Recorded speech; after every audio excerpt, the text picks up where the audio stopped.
السلام عليكم ورحمة الله وبركاته. النهاردة هعمل لكم فطيرة من غير دقيق ولا عجين ولا أي حاجة. جبت لفة جلاش وجبت حوالي معلقتين سمنة سيحتهم على النار إن أنا أدهن الصينية اللي أنا هرص فيها الجلاش بالسمنة كويس، ومن الأطراف بتاعتها كمان والحواف اللي في الجناب دي لازم تدهن كويس جدا علشان الجلاش ما يلزقش مني في الصينية. هبدأ إن أنا كنت مقطعة معايا طماطماية وفلفل كوبي. طبعا اللي حابب ان هو يحط فلفل سبايسي مفيش مشاكل، اللي مش حابب خلاص انا اكتفيت بس بالفلفل الكوبي. هبدأ ان انا ارص الجلاش كل طبقتين هحط ما بينهم مسحة من السمنة كده على الجلاش. هحط في الأرضية 6 طبقات وعلى الوش 6 طبقات. طبعا الحشوة زي ما تحبوا. انا حشيت بسطرمة، اللي عايز يحشي لحمة مفرومة، اللي عايز يحشي خضار احشوا اللي انتوا عايزينه. في ناس بتحب تحشيها جبنات بتبقى جميلة قوي برضه.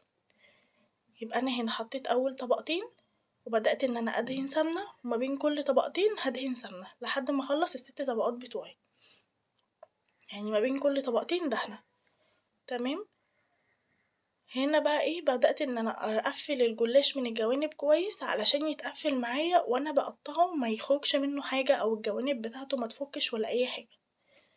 انا بحب دايما اعمل الجلاش في الصينية ديت لان هي سمكها صغير وبتبقى بالظبط على قد الجلاشة، وبعرف ان انا اقطع فيها كويس.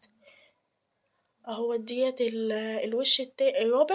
هبدأ ان انا ادهنه كده، وهقوم جاية بعد كده بقى ايه حاطة الطبقتين التانيين في الطبقتين اللي هي ال5 والستة.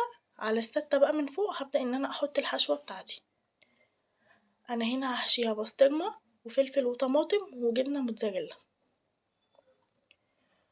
هنا كنت خلاص بقفل الطبقات وكده عشان يبقى كلهم سوا واحد. انا اهم حاجة عندي ان الطبقات اللي تحت تبقى قد الطبقات اللي فوق الصينية. بصوا هنا بقى هحط حشوة البسطرمة بتاعتي. تمام. بصوا انا هنا كنت بس بدوق البسطرمة اشوفها حادقة ولا لأ، علشان لو مش حادقة هبدأ ان انا اجيب فلفل اسمر وملح، وهقوم جاية إيه طبعا على اللبن. انا بحضر نص كوباية لبن. لو البسطرمة حادقة ما بحطش ملح على اللبن، لو مش حادقة بحط ربع معلقة صغيرة على اللبن، واقوم جاية ايه ساقية بيه الصينية. هقولكوا تركاية حلوة قوي قوي، هتخلي شكل الصينية حلوة جدا واحنا بنقفلها في الاخر. التركاية دي مهمة وهتطلع شكل الجلاش زي الفطيرة بالظبط. تمام. انا هنا كنت بس بكمل الصينية من الجوانب. بصوا بقى هبدأ ان انا احط الطبقات بتاعة الجلاش اللي انا قلتلكوا عليها 6 تانيين اللي فوق من غير ما اتني الاطراف بتاعتهم. هقولكوا ليه انا مش هتني الاطراف. اهو بصوا انا ببدأ ان انا ارص اهو، وبعدين انا بعملهم عكس بعض. يعني مثلا لو دي عملتها بالعرض التانية هحطها بالطول، وهقولكوا ليه برضو. وبرضو هبدأ ان انا ادهنها بالسمنة زي ما بعمل. هنا انا حطيت اول طبقتين. بصوا بقى تاني طبقتين، بصوا انا حطيتها بالطول ازاي، وبعد كده اللي وراها بالعرض اهي. انا عايزاها عكس بعض كده عشان لما اجي اقفل الصينيه هقولكوا بقى اقفلها بطريقه حلوه جدا جدا. عايزه اقولكوا صينيه الجلاش دي بتتنسف ما بتقعدش، وكمان بتطلع مورقه مش عريضه، مش سمكها مش تخين. بتطلع حلوه جدا، بتطلع زي الفطيره بالظبط اللي احنا بنجيبها من بره. وزي ما قلتلكوا احشوها اي حشوه انتوا عايزينها. بصوا بقى جبت الطرف اللي هو تحت، اول طرف انا عملته خالص، وهبدأ ان انا ادخل تحتيه الاطراف اللي انا سبتها من بره. اهو بصوا هبدأ ان انا ايه ادبسه كده من تحت الطرف الاخير. بصوا انا برفع الطبقات ازاي اللي انا عملتها. تمام. اهو بيتني معايا جوه الصينيه بكل سهوله. هبدأ ان انا بقى كده اقوم جايه مقفله الطبقات. انا اصلا هنسى الموتزاريلا، وهرجع تاني افتح حتة من الجلاش واقوم جاية ايه حاطة فيها الموتزاريلا. الموتزاريلا كمان بتدي لصينية الجلاش طعم حلو جدا. ده انا كمان هقولكوا خطوة حلوة قوي قوي تعملوها لما الجلاش يتحمر كده ووشه يبقى حلو كده وياخد لون ذهبي. هقولكوا خطوة حلوة قوي قوي هتخلي الجلاش معاكوا زي الزبدة. اللي عايز يحتفظ بالجلاش طري اول ما يخرج من الفرن يغطيه بكيس بحتة قماش، انما اللي عايزه مقرمش زي كده اول ما بيطلع من الفرن باكله على طول. انا عن نفسي بحب اكل الجلاش مقرمش قوي او الرقاق، ما بحبهوش اللي هو بيبقى طري ده، مش بيعجبني بصراحة.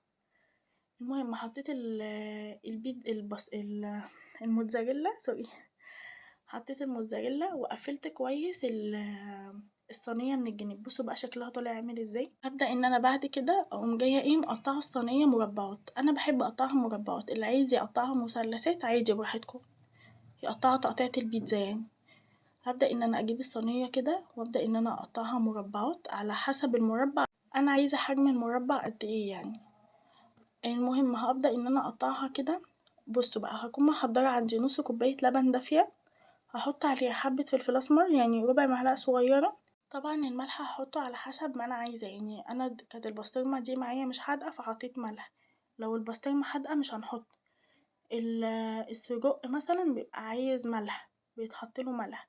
الخضار الجبنات اي حشوة بنحطها في الجلاش او الرقاق بنحط لها ملح ما عدا البسطرمة.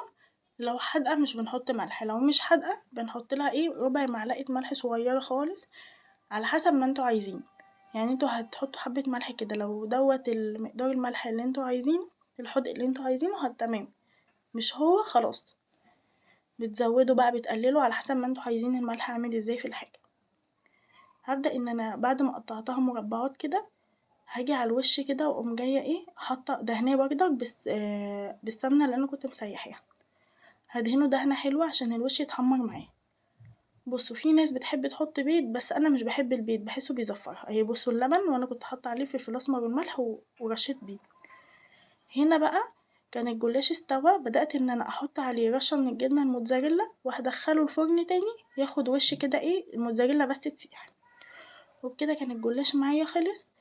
هدخله بس الفرن الموتزاريلا بس تسيح على الوش عشان تديله شكل وش البيتزا كده. الخطوة دي حلوة جدا بس طبعا اختيارية، عايزين تعملوها اعملوها مش عايزين براحتكم. كده كان الجلاش معايا خلص، ولو اول مرة تشوفوني اضغطوا شير ولايك واشتراك في القناة.